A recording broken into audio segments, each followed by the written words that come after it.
Hello, and welcome back to Problem Solving. Today we're tackling an interesting problem from Code Forces called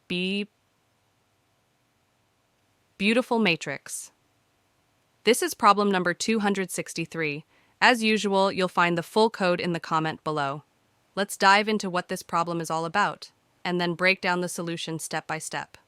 The problem provides a 5x5 matrix filled with zeros except for a single one. Our goal is to calculate how many moves it takes to bring this one to the center of the matrix. A move in this context is moving the one horizontally or vertically one cell at a time.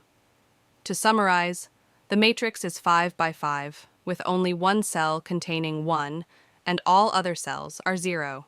We want to move this one to the center cell, located at position 2, 2, in zero-based indexing. Our output should be the minimum number of moves needed. Let's think about our plan. 1. Identify the position of 1. We'll iterate through the matrix until we find 1. This will give us its current row and column. Calculate moves to center. Once we know where 1 is, we can use the formula absolute value of 2 minus row plus absolute value of 2 minus column to determine the minimum moves. This formula computes the distance from any position to 2, 2, 3, output the result. Finally, we'll print the result, which is the number of moves. Now, let's look at the code to implement this plan. Here's how it works. Let's go through each section line by line. Matrix input. Here, we're initializing an empty list matrix and filling it by taking 5 rows of input. Each row contains 5 elements separated by spaces, and input, split, helps us store these values as strings. 2. Finding the position of 1. We initialize row and column to I00 as placeholders. Then, we use 2 nested loops to go through each element in the matrix. When we find the 1, we store its row and column indices. 3.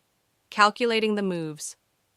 The formula abs2 row plus abs2 column calculates the moves needed to bring 1, 2, 2, 2. This is based on the Manhattan distance formula, which works perfectly for grid-based distances. Finally, we print the result R. For instance, suppose the matrix is as follows. The 1 is already in the center, so the output would be 0 moves. But if the 1 were in the top left corner at 0, 0, then abs2 0 plus abs2 minus 0 would yield 4 moves, which is our answer. And that's the solution. It's efficient and simple, perfect for a problem like this. If you found this helpful, remember to like, subscribe, and check out the code in the comments below. Thanks for watching, and keep practicing.